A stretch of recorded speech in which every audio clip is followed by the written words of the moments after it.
Gria Saini Batik Kupu Sutra, UMKM yang beralamatkan di Jalan Teratai Gang 1 nomor 13, Songgokerto, Kota Batu ini, memilih budidaya ulat sutra sebagai basis usahanya. Hingga kini sutra yang dihasilkan oleh UMKM ini telah menyuplai pabrik pengolah sutra yang berada di Lawang, Kabupaten Malang. Lebih dari itu, meskipun baru beroperasi kurang lebih selama 5 tahun, UMKM ini sudah kedatangan tamu dari Jepang dan organisasi Junior Chamber Internasional. UMKM Gria Saini Batik Kupu Sutra sendiri berdiri pada tahun 2017 lalu. Awalnya UMKM ini hanyalah berfokus pada gria kain saja. Akan tetapi seiring berjalannya waktu karena melihat peluang yang ada, para anggota UMKM ini memberanikan diri untuk membudidayakan ulat sutra dengan maksud agar dapat memproduksi benang dan kain secara mandiri. Bekerja sama dengan pabrik sutra di Lawang, UMKM ini telah menghasilkan sepatu dari bahan sutra yang menarik perhatian staf khusus Presiden ketika berkunjung ke UMKM ini. Selain itu, beberapa hasil karya UMKM ini berupa kain batik dari sutra pun telah diboyong ke Jepang ketika beberapa waktu yang lalu UMKM ini mendapatkan tamu dari Jepang. Hingga kini UMKM Gria Saini Batik Kupu Sutra memiliki dua basis usaha. Yang pertama adalah gria kain batik dan yang kedua adalah budidaya ulat sutra.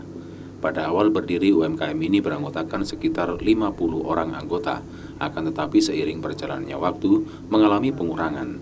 Sehingga kini anggota yang aktif hanyalah berjumlah sekitar 20 orang anggota saja. Nama UMKM kami adalah Gria Saini Kupu Sutra. Jadi UMKM kami bergerak di bidang gria kain, juga budidaya ulat sutra. Proses perjalanan kami pertama awal-awal kami kita bergerak di bidang batik dahulu. Batik dahulu ini kita di bidang gria kain dahulu. Lah, setelah di bidang gria kain kami punya berpandangan, kami punya pemikiran bahwasanya apa yang menonjol di tempat kami nanti di Gria Saini Kupu Sutra ini, apakah hanya batiknya saja? Kalau di batik di Batu ya ada, di Pekalongan, di Solo dan sebagainya ada, di Kota Batu pun banyak. Sehingga kami punya berpikiran dan kenal sama Pak Anto Arianto itu di Lawang. Kami memberanikan diri untuk budidaya ulat sutra, ternak ulat sutra yang bertujuan bahwa saya nanti kita bisa bikin produksi benang, bahan, kain sendiri untuk itu. Berarti untuk meningkatkan nilai jual kami juga. Ya kalau memang kalau bilang yang pertama kali di Kota Batu saya bisa mengiyakan karena apa, Batu baru berdiri sekitar 17 atau 18 tahun itu ya. Yang saya tahu ya budidaya ulat ternak sutra yang sudah menghasilkan benang dan sebagainya hanya ya di tempat kami ini.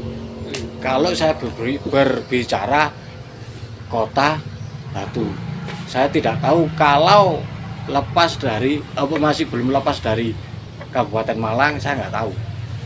Untuk menjalankan program UMKM Gria Saini Batik Kupu Sutra, para anggotanya membagi diri dalam beberapa divisi, di antaranya yaitu divisi budidaya, divisi batik, divisi sibori, divisi pemasaran, dan ke depan akan ada penambahan divisi, yakni divisi pendidikan.